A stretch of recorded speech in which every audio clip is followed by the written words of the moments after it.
तो कहते हैं आप मंजर इस्लाम की बात करते हो। कहने लगे अमीरों की भीख पे नहीं, गरीब नवाज के करम पे चलेगा, और आज तक चल रहा है और सुबह क़यामत तक चलता रहेगा, सुबह क़यामत तक चलेगा। ख्वाजा निज़ामुद्दीन बादशाह कहता मिलना है मुझे। कहने लगे मुझे शौक नहीं। उसने जबरदस्ती की। कहा अच्छा ऐसा करें, मिलना तो नहीं चाहते, अपना दरबार देखने की तो इजाजत दे दें।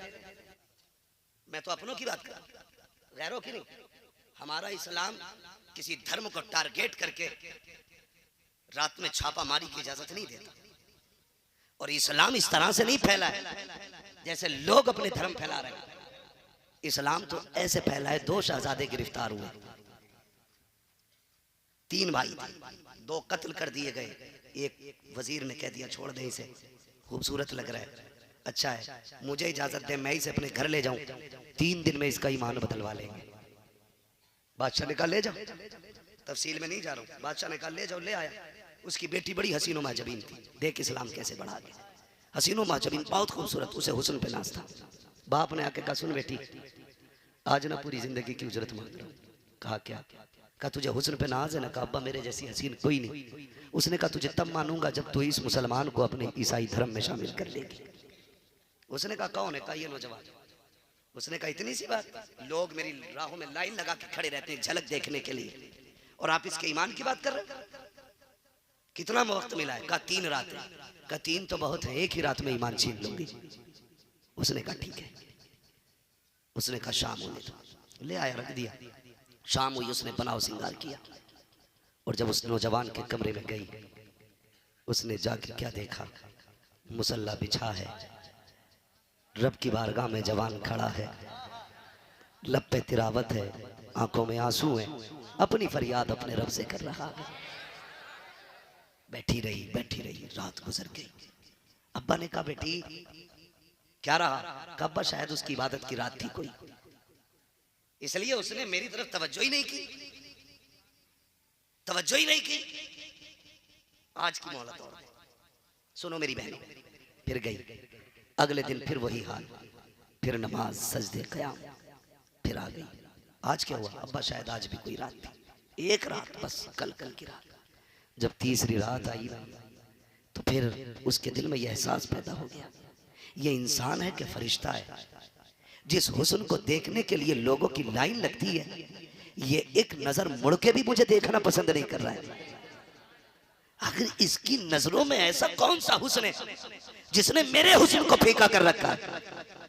आके कहती है तीसरी रात में, जवान तुझे खुदा का वास्ता आज जरा मेरी तरफ तवज्जो कर ले, मुझे तुझसे कुछ बातें करनी है। जवान ने सलाम फेरा, मुड़ के देखा, क्या बात है? उसने कहा क्या तुझे मेरा हुस्न नजर नहीं आया? तो नौजवान ने कहा जिसने हुजूर का हुस्न देखा हो वो दुनिया के हुस्न पे नहीं बिका करते, हमने महबूब का हुस्न देख लिया है, तेरे हुस्न की औकात ही क्या है? उसने कहा फिर एक काम कर। कहा क्या? कहा हाथ बढ़ा के कलमा पढ़ा दे, मुझे भी अपना बना ले। कहा क्यों? कहा जिस मजहब का मानने वाला इतना पारसा है, उस मजहब का लाने वाला कितना पारसा रहा। इस तरह से इस्लाम फैला, रातों रात डांके मार के नहीं, पैसों का लालच दे के नहीं। अगर लालच से इस्लाम फैलता तो सिर्फ मक्के में रह जाता, सिर्फ अरब में रह जाता। लेकिन दुनिया के कोने कोने पे जो इस्लाम फैला है, ये लालच की बुनियाद पे नहीं, हक्कानियत की बुनियाद पे फैला है। और बेटी इतनी अंधी हो गई, इतनी अंधी हो गई, किसी ने पैसे का लालच दिया, डूब गई। कसम खा के कहता हूँ, भागने वालियों की बात नहीं, जो ससुराल चली गई है और शोहर के घर सोने के लुक़मे खा रही है, उनसे जाके पूछना क्या तुम्हें शोहर के घर के सोने के लुक़मों में वही लज्जत है जो बाप के घर की चटनी के लुक़मों में लज्जत आती थी? वो ज़बान पकड़ के कहेगी खबरदार, यहाँ की रोटी को मेरे बाप की रोटी से ना मिला लेना, उसके घर की चटनी के टुकड़े यहाँ के मुर्ग बकरों से ज्यादा अच्छे लगते थे। उनसे जाके पूछ बेटी बाप क्या होता है, उससे जाके पूछ तुझे पालने वाला कौन है, जो तुझे मान कहता रहा, सम्मान कहता रहा, अभिमान कहता रहा, अपना गुरूर अपना घमंड कहता रहा। कई बापों ने तो इतना प्यार बच्चियों से किया, कहते थे शुक्र है बेटा नहीं है, बेटी रब ने दी है, लेकिन बेटी में बेटे के भी जलवे नजर आते हैं, बेटी के भी जलवे नजर आते हैं। ये प्यार कौन करेगा? सिर्फ बाप। और हम जाके गैरों के बिस्तर पे लेट गए। तेरी इज्जत इतनी सस्ती, इतनी गिरी हुई इज्जत। सोशल मीडिया पे देखा होगा कि मैं धर्म छोड़ रही हूं, क्यों? अपने पप्पू की वजह से। और रीजन नहीं का तुम्हें भरोसा है? वो पूछता है एंकर माफ करे, मीडिया ने भी जहर से कम काम नहीं किया इस जमीन के ऊपर। पूरे मुल्क की बर्बादी का सबब मीडिया है। जहर घोल रखा पूरे समाज में। फिर भी कभी कभी कोई कह देता है इनमें और क्या दिखा तुम्हें, तो कहती इसमें सारी अच्छाई दिखी। मैं भगाने वाले से भी कहूंगा होश में लेके जा, जो अपने बाप की ना हो सकी वो तेरी खाक हो जाएगी। तेरी क्या हो जाएगी? आपसे मैं कह रहा था लव मैरिज ना करें, अरेंज मैरिज करें। तुम्हें जो नशा चढ़ा है ना, फ्री की सिमें, फ्री की कॉलें, कान में लीड लगाए लगाए बहरे हो गए। नस्लें भी गूंगी गूंगी बहरी पैदा होंगी, खुद तो हो ही जाओगे खराब। अपनी जिंदगी का फोकस अपने फ्यूचर पे करें, अपने मुस्तकबिल पे करें। कह रहे अम्मा बस यही वाली जो अपने पड़ोस में रहती है ना, इसी से रिश्ता करना, ये ना मिली मर जाऊंगा। मर जा डूब के, मर जा जाकर के। कह रहा इससे अच्छी नहीं मिलेगी। मैंने कहा तेरे जैसे निकम्मे ठलुए को हाँ इससे अच्छी नहीं मिलेगी, तेरे जैसे निकम्मे नाकारा को इससे अच्छी नहीं मिल सकती है। मैं कहता हूँ फ्यूचर अच्छा कर ले, खुदा की कसम तकदीर भी अच्छी हो जाएगी, तेरी दुनिया भी अच्छी हो जाएगी। जिससे अपना पेट ही नहीं पलता उसे लड़की कौन देगा? मुझसे कोई पूछे कि लड़का चांद का टुकड़ा है लेकिन कमाता कुछ नहीं है, लड़की देगा? तो मैं कहूंगा इसे भीख में घर की बिल्ली भी ना दे, क्योंकि जिससे अपना पेट नहीं पालता वो मेरे घर के जानवर भी मार देगा। तो फिर भगाने का नंबर तो यूं ही आता है ना। औकात तो है नहीं कुछ कमाने धमाने की। जिधर देखो वहां पे इश्क के बीमार बैठे हैं, हजारों मर चुके और सैकड़ों तैयार बैठे हैं। निकलो इस तमाशे से, अपना कल बेहतर करो। कल तुम अय्याशियों में डूबे रहे। सबसे बड़ी वजह बहनों के बिगड़ने की है, बहन भाइयों में फ्रेंडशिप चल रही, दोस्ती। और ये दोस्ती गैरत वाली नहीं, बेगैरती वाली है। तू मेरे राज पे पर्दा डाल, मैं तेरे राज पे पर्दा डालूंगा। तू मेरे बारे में पापा से कुछ मत कहना, मैं तेरे बारे में कुछ नहीं कहूंगा। माँ और बाप को भरोसा होता औलाद में, बहन भाई जा रहे हैं तो ठीक ही होंगे, लेकिन इनमें डंगारा हो चुका है। तू अपनी राजा, मैं अपनी जाती हूं। तू भी मत बताना, मैं भी नहीं बताऊंगा। और भाई भाई दलाल नहीं होते, भाई बहनों की इज्जत के रखवाले हुआ करते, इज्जत के रखवाले होते। इन सारी बातों पे ध्यान दो जो मैं कहता जा रहा हूं। और मेरी बेटी सुन, तेरी इज्जत कितनी अजीम है, तुझे हव्वा की बेटी बनाया गया। ये अलग बात है कि नबुव्वत का ताज मर्दों के सर पे सजा, लेकिन नबी जिसकी गोद में आए वो औरत होती है। वो औरत ही होती है जिसकी गोद में नबियों ने आंखें खोली है, जिसके सीने का दूध वलियों ने पिया है, वो औरत ही होती है। जो अब्दुल कादिर की माँ है वो औरत है, जो सिद्दीक अकबर की माँ है वो भी औरत है, जो फारूक आजम की माँ है वो भी औरत है, जो उस्मान गनी की माँ है वो भी औरत है, जो करबला के ताजदार की माँ है वो भी तो औरत है, जो हैदर कर्रार की माँ है वो भी तो औरत है। तुझसे किसने कह दिया औरत बेवकार होती है? तूने औरत का मनसब समझा नहीं है। काश अगर तू सही से औरत हो जाती, दस्तरखान तेरा होता, खाना लाने वाला जिब्रील होता, हाथ तेरे उठते, दुआओं के किबले रब तेरे घर की तरफ फेर देता। खुदा की कसम अगर तू सही से मुसलमान होती, तेरे आंसू निकलते, खुदा तेरे बेटों के लिए जन्नत से जोड़े भेज दे। लेकिन तू सही से औरत बन तो सही, बन तो सही। पूरी जिंदगी चुगली करती रही, बेटी बैठी और अम्मा सेंचुरी मार रही है। पूरा दिन बैठे बैठे वो ऐसी है, वो ऐसी है, वो ऐसी है, वो ऐसी है। ये जो पास में बेटी बैठी है ना, ये सिर्फ मिट्टी का पुतला नहीं है, ये रिकॉर्डर है। जैसा तुम करोगे ये वैसे ही करेगी। एक दिन सैयदा ज़ैनब रज़ी अल्लाह तआला अन्हा कुरान की तिलावत कर रही थी, बेतवज्जोही में दुपट्टा सरक गया। उम्र ज्यादा नहीं थी, उम्र 4 या 3 साल थी। कुरान की सबसे कम उम्र में बनने वाली कारिया को सैयदा ज़ैनब कहा जाता है। जो करबला के इमाम की बहन है, अली की बेटी है, कम उम्री में कुरान पढ़ रही है, अचानक दुपट्टा सरक गया, खातूने जन्नत की नजर पड़ गई, इतनी तेज दौड़ी कि लोग नुकसान होती दौलत की तरफ इतनी तेज नहीं दौड़ते गए जैसे सैयदा ज़ैनब बेटी के उतरे दुपट्टे की तरफ दौड़ी, चौथी सर छुपा दिया, कहा ज़ैनब कभी सर से दुपट्टा ना उतरने देना, अगर बेटी दुपट्टा उतार दिया हमने तो उम्मत की बेटियां कपड़े ना उतार दें। वो भाई ऐसी माएँ होती हैं, जब उन्होंने बचपन में तालीम दी थी, करबला में 72 लाशें थी लेकिन सैयदा ज़ैनब के सर से चादर नहीं उतरी थी। आज मां सेंचुरी मार रही, मैयत में भी जा रही है तो इसका टेप रिकॉर्ड बंद नहीं। मर तो गए अच्छे थे लेकिन लल्ली बता में लोड़ियां बड़ी दुख में रखती, ऐसियों को कब्र पे भी नहीं, जनाजे पे कहीं मत आने दिया कर, इन्हें तो घर में पैक रखो, इसलिए कि बातें सुना सुना के मुर्दे को तकलीफ देती। समझ रहे मेरी बात? तो मैं क्या बात अर्ज कर रहा था, भूल गए? तो भाइयों से गुजारिश, आप गैरत वाले लोग, मुझे नहीं लगता इस समाज मेरे इस महफिल में कोई इतना बेगैरत बैठा होगा, क्योंकि महफिल गौस की और कोई बेगैरत आ जाए हो ही नहीं सकता है। इसलिए कि महबूब की महफिल को महबूब सजाते हैं, आते हैं वही जिनको सरकार बुलाते हैं। कोई ये ना सोचना हम ही जलसा सुनने गए थे और हम ही गालियां पड़ी हैं, नहीं, कभी अपनों को डांट के ना दूसरों को समझाना मकसद होता है, कभी अपनों को डांट के दूसरों को समझाना मकसद होता है। जब किसी और का बच्चा गलती करता, बाप जाके अपने के थप्पड़ मारता है, कहता आइंदा ये गलती न करना, मतलब ये नहीं अपना बेटा बुरा है, मतलब ये है ताकि सामने वाले की समझ में आ जाए ये जो काम तुमने किया है ये बुरा किया है, बुरा किया। इंशाअल्लाह नमाजों के पाबंद रहेंगे, घर में पर्दे को लाजिम करेंगे। गौर कीजिएगा, बगदाद वाला यूं ही नहीं आया है, माँ इतनी पारसा थी कि गैर महरम की नजर नहीं पड़ी है, तब रब ने अब्दुल कादिर जिलानी अता किया है। और अगली बात सुन लें, तवज्जो है ना, और बाद में वली नहीं, माँ के शिकम से वली पैदा हुआ है। एक दिन माँ की गोद में बैठे बैठे कह रहे अम्मी एहसान है मेरा आपके ऊपर। माँ चौंक गई, बेटे पूरी दुनिया पे माँ का एहसान होता है, तुम्हारा हम पे है? कहा हाँ। कहा कौन सा एहसान? कम्मी एक दिन तुम घर में थी, डाकू आया था? कहा हाँ। कहा भीख भिखारी आया था? कहा हाँ। उसने भीख मांगी थी? कहा ठीक।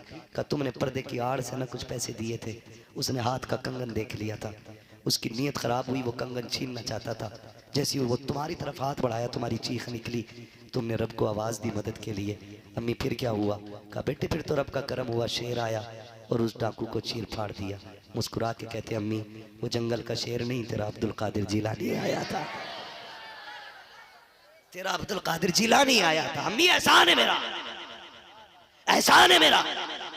कई कुत्तों ने इस करामत पे भौंकने की जरूरत की, कहा ये कैसे हो सकता है? मैंने कहा तेरे जैसे को समझ में कैसे आए? इस करामत को हासिल करने के लिए बेटे को अब्दुल कादिर जिलानी होना पड़ता है। अब्दुल कादिर जिलानी होना पड़ता है, तब जाके अल्लाह ये करामतें अता फरमाता है, ये करामतें अता फरमाता है। और आगे बढ़े, और आगे बढ़े, बगदाद वाले को देखें, आपने पूरी जिंदगी अल्लाह की रजा के लिए गुजार दी। माँ को आप देखें, 80 सिक्के थे, 40 वो उस्ताद को दिए, 40 भाई के लिए रखे, ठीक है जी, 40 किसके लिए? मेरा टाइम ओवर हो गया, अब ये सुई ऊपर चल रही है, अगर आप तवज्जो नहीं देंगे तो फिर मैं खत्म कर लूंगा। कितने सिक्के दिए? जोर से कितने? और जोर से ये वाले भी बोल दें कितने? 40 सिक्के दिए। अल्लाह कबूल फरमाए हाजिरी, बहुत अच्छा आप सुन रहे हैं। 40 सिक्के दिए। माने का लाल मैं तुम्हारे साथ जा नहीं सकती, परदेश जा रहे हो, परदेश जा रहे हो। याद रखें जब लाल परदेश जाते हैं ना तो सिर्फ बीवियों की आंख में आंसू नहीं आते, माँ खून के आंसू रोया करती है, माँ खून के आंसू रोया करती है। जो मेरे भाई परदेश जाते हैं ना वो माँ को समझते होंगे। आप देखना, याद रखना, मैं देखो किसी की बीवी की बुराई नहीं कर रहा हूँ, किसी को गलत नहीं कह रहा, लेकिन मैं माँ का दर्द समझाना चाहता हूँ। बेटा ना फोन करे, माँ से भी वीडियो कॉल पे बात करे, बीवी से भी बात करे, तो बीवी मुस्कुरा के कहती है और ओवर टाइम कर रहे हो कि नहीं? ओवर टाइम कर रहे हो कि नहीं? देखो ठीक से करते रहना, आप क्या होगे तो हार बनाऊंगी। लेकिन वही फोन वही कॉल चलते चलते बस एक फिट हटे और माँ के सामने आ जाए। माँ जब देखती है कहती क्यों मेरे लाल रोटी नहीं खाई है? ज्यादा मेहनत कर रहा है। क्यों अम्मा? बेटे कमजोर लग रहा है। उसकी नजर जेब पे नहीं, बेटे की सेहत पे हुआ करती है, बेटे की सेहत पे होती है। और जब तुम परदेश जाते हो ना, माँ दरवाजे पे बैठ के इंतजार करती है, काश मेरा लाल एक बार मुझसे बात कर ले, मुझसे भी मिल के आ जाए। बीवी से गले मिल के वादे कर रहा है, मिनट घंटे महीने सारे गिन के बता दिए, फला दिन फला तारीख इतने बज के इतने मिनट पे इंशाल्लाह तेरे साथ आके मुलाकात हो जाएगी। माँ देखती रह गई, बेटे बताता तो जा कब आएगा, कहाँ जा रहा है? कहा तुम्हें क्या पता कितने शहर कितने जिले हैं, किधर जा रहा हो तुम क्या जानो। काश तुमने 5 मिनट माँ को दिए होते, 3 मिनट बीवी के पास बैठता, 5 मिनट माँ के कदमों में बैठता, उससे कहता माँ परदेश जा रहा हो, तेरी दुआओं की जरूरत है। अम्मा दिल थोड़ा ना करना, जिस चीज की जरूरत हो फौरन बेटे को एक कॉल कर देना, अगर काम बैठे बैठे हो गया वहीं से कर दूंगा, वरना दौड़ के आ जाऊंगा। माँ ये मत सोचना मेरे बच्चे हैं, मेरी बीवी है, इतना कह दे माँ मैं उनका बाद में हूँ पहले तेरा हो। तूने 18 साल सीने से लगा के पाला है, तेरे बचपन की खिदमत याद है, तेरा सीने से लगाना याद है, एक आवाज पे उठ के आ जाना याद है। ओ नौजवानों माँ बाप को वक्त दे दिया करो, माँ माँ हुआ करती है, चाहे अब्दुल कादिर जिलानी की माँ क्यों ना हो, 40 सिक्कों के बारे में कहती है मेरे लाल तू जा रहा है, माँ तेरे साथ नहीं आएगी। इतना सुना गौश की आंख में आंसू आ गए, माँ इतने साल तेरे बगैर नहीं रहा हूँ, अब कैसे रह पाऊंगा। माँ ने कहा था बेटे तुम्हें हुजूर का दीन सीखना है, तुम्हें आम बच्चों की तरह नहीं बनाया गया है। ए बेटे जिस तरह रुतबे तुम्हें आला दिए गए हैं, जिम्मेदारी भी बड़ी दी गई है। ए बेटे मेरे लिए नहीं, मुस्तफा के दीन के लिए ये कुर्बानी बर्दाश्त करना पड़ेगी। बगदाद वाले ने माँ को अगर छोड़ा है तो जरूरत के लिए नहीं, बल्कि मुस्तफा की उम्मत के लिए माँ को छोड़ के गए। नारे तकबीर, नारे रिसालत, फैजान गौसे आजम, असमत वालिदैन मुफ्ती हम्माद साहब की बुला। क्या बात है मुफ्ती साहब, बहुत अच्छा, सुभान अल्लाह। कोशिश करें अपनी माँ को वक्त दिया करें, माँ को वक्त दिया करें। प्रदेश रहते हैं, मैं हम लोग भी अक्सर मुसाफिर लोग, रातों दिन सफर में रहते हैं और जिंदगी मौत का कुछ नहीं पता। उजाले अपनी यादों के हमारे साथ रहने दो, न जाने किस गली में जिंदगी की शाम हो जाए। कोई नहीं जानता ये निकला है पलट के आएगा कि नहीं, कोई नहीं जानता मैं सफर कर रहा हूं मैं लौटूंगा कि नहीं, किसी को नहीं पता। अगर लौट आते हो तो रब का करम है, लौट आते हो तो रब का करम है। इसलिए घर से जाया करो ना, माँ को राजी करके उठा करो। पगलो जानते नहीं हो, माँ राजी हो ना तो रब मिट्टी को सोना बना देता है, और माँ नाराज हो तो रब सोने को मिट्टी कर देता है। गलत भूल में गलत सोच रहे हैं कि हम इनसे छुपा के रखें अमीर बन जाएंगे। अल्लाह की कसम बरकतें उठ जाती हैं, बरकतें उठ जाती हैं। बरकतें तभी रहती हैं जब माँ बाप का हिस्सा शामिल रहता है, माँ बाप का हिस्सा शामिल रहता है। बगदाद वाले की अम्मी कहती है लाल जा रहे हो? जी अम्मी मेरे सीने से लग, पता था फिर ये पलट के नहीं आएगा, जानती थी बेटे से आखिरी मुलाकात है, अब शायद मेरी मुलाकात बेटे से ना हो। माँ ने 40 सिक्के दिए, सदरी में सिल दिए। सोचो तो सही, आम माँ होगी कोई वो जिसका बेटा आलम अरवाह में भी वली है, माँ के शिकम में भी वली है, पैदा होते ही रोजा रख रहा है, कितना पारसा बेटा होगा। उस बेटे से माँ कह रही है बेटे वादा कर झूठ नहीं बोलना है। ये बात तो समझ में ही नहीं आती है। जो पैदाइशी वली हो, जिसका रोजा ना छूटा हो, वो झूठ बोलेगा? झूठ से मुश्किल काम था पैदा होते ही रोजा रखना। जिसने पैदा होते ही रोजा रखा, फिर उससे ये वादा क्यों लिया जा रहा है झूठ नहीं बोलना? बहुत गौर किया ना तो समझ में आया, सिर्फ गौसे पाक ही आगे तक का नहीं देखते थे, माँ भी बहुत आगे तक का देखती थी। गोया माँ ये कहना चाहती थी अब्दुल कादिर जा तो रखे हो, काफिले के साथ जा रहे हो, मैं साथ नहीं हूं बेटे, लिहाजा अपनी चीज का हिसाब तुम्हें देना है।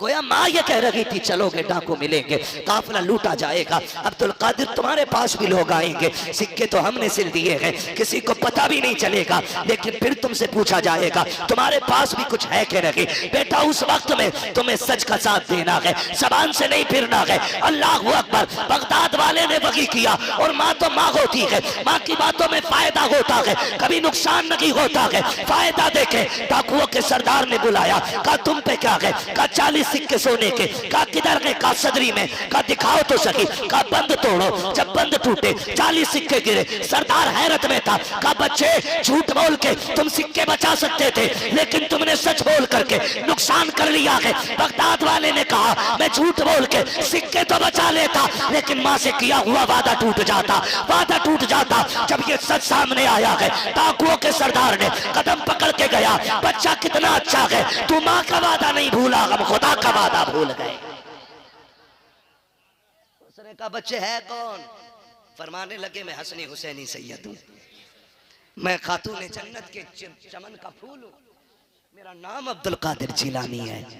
इतना सुना कदम पकड़े, कहने लगा देर न कर, तौबा करा के हमें भी अपना बना ले। जब सरदार ने इतनी बात कही तो जो साथी थे ना, कहने लगे उस्ताद चोरी साथ की है तो जन्नत में भी तो साथ जाना है, आप ही थोड़ी हमें भी जाना है। तारीख गवाह है, ये कमाल रब ने बगदाद वाले को बख्शा है। जितने लोगों ने उनके हाथ पे तौबा की, सिर्फ जन्नती नहीं, अल्लाह ने उन सबको वली बना डाला, वली बना डाला। जब उनके गदा भर देते हैं शाह ने जमाना की झोली, मोहताज का जब ये आलम है, मुख्तार का आलम क्या होगा? मुख्तार का आलम क्या होगा? मुख्तार का आलम क्या होगा? माँ से किए हुए वादे सच्चे किया करेंगे इंशाल्लाह, वादा करते हैं इंशाल्लाह। इस टॉपिक पे अगर बात करूं तो और बड़ा वक्त चाहिए मेरे अजीज। मैं समझ सकता हूं मोहब्बतें आपकी, लेकिन मैं भी एक इंसान हूं। तकरीर का हद घंटा एक होता है, फिर बंदा उसकी अपनी मर्जी होती है 2 घंटे के 4 घंटे बोले। लेकिन मैं एक चीज समझता हूँ, तूफान नूह लाने से आखिर क्या फायदा, एक अश्क ही बहुत है अगर कुछ असर करे। और मैं अपने वक्त से हजरत पूरा इंसाफ करने की कोशिश करता हूँ। मैं शायरी जोकरी और बीच में वक्त ज़ाय नहीं करता हूँ। मैं मौजू पे बात करता हूँ, जितनी देर में 1 घंटा मैं बोलता हूँ, दुआ करता हूँ अल्लाह इसमें मेरे मतलब की बात ना आए, जो भी बात आए हुजूर के दीन की बात रहनी चाहिए। क्योंकि हमारा 1 घंटा आपका खरीदा हुआ है, ये घंटा हम पे लाजिम है इसके साथ इंसाफ करें। इसलिए कभी हम सफ़र नहीं बताते, कभी फ्लैट नहीं बताते, कभी ट्रेन नहीं बताते। आ गए, अल्लाह ले आया, आपसे मुलाकात हो गई है। अब यहाँ बैठ करके इधर उधर की चापलूसी ज़रूरी नहीं है। जो ड्यूटी लगी है दीन का वो काम कर जाए। बगदाद वाला माँ से प्यार करता है, माँ बगदाद वाले से प्यार करती है। और रब ने फिर बगदाद वाला इल्म सीखने के लिए गया। आप कहते हैं दरस्तुल इल्म हत्ता सिरतु कुतबा, मैंने इतना पढ़ा कि रब ने मुझे कुतुब बना डाला। इतनी पढ़ाई की कि अल्लाह ने कुतुब बना दिया। आज जाहिल कहता नहीं मौलवियों की और फकीरों की, फकीर नहीं बे फटीचर है, फटीचर है, फकीर नहीं है। फकीरी की पहली तहरीक को इल्म कहा जाता है, जिसे इल्म नहीं वो फकीर नहीं। इसलिए फक्र होता क्या, ये तो इल्म ही बताता है। फक्र होता क्या है, ये तो इल्म ही बताता है, इल्म ही बताता है। ख्वाजा निजामुद्दीन औलिया पाए के बुजुर्ग जो दिल्ली जाते हैं जानते हैं निजामुद्दीन औलिया कौन है? ठीक है, आपसे ना बादशाह जो था उस वक्त का बड़ी कोशिश करता रहा मिलने की, बहुत कोशिश की उसने, लेकिन आपने ना अपने महल में 2 दरवाजे बनवा रखे थे। क्यों? कि आपको बादशाहों और अमीरों वजीरों से मिलने का शौक बिल्कुल नहीं था। सुन ले जरा, अल्लाह समझ आता था, शौक ही नहीं था।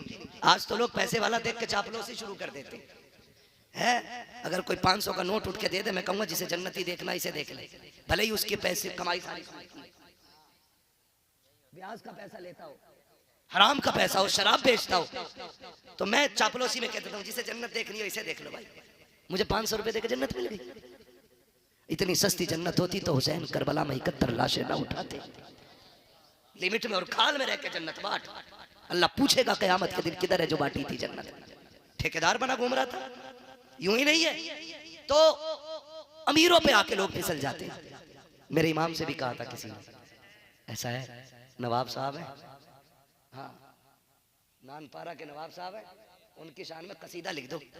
क्यों? क्योंकि पहले रिवाज था, नवाबों की शान में शेर पढ़े जाते थे, वो इनाम देते थे। कहा आपके कलम की शोहरत है, आपके इल्म की भी शोहरत है, आप लिख देंगे ना उनके बारे में तो इतना देंगे साल भर मंजर इस्लाम का खर्चा निकल जाएगा। तो आपने ना कलम उठाया और कलम उठा के कहा था करूं मदह अहले दुअल रजा, पढ़े इस बला में मेरी बला, मैं गदा हूं अपने करीब का, मेरा दीन पारा इनान है। कहने लगे मंजर इस्लाम की बात करते हो?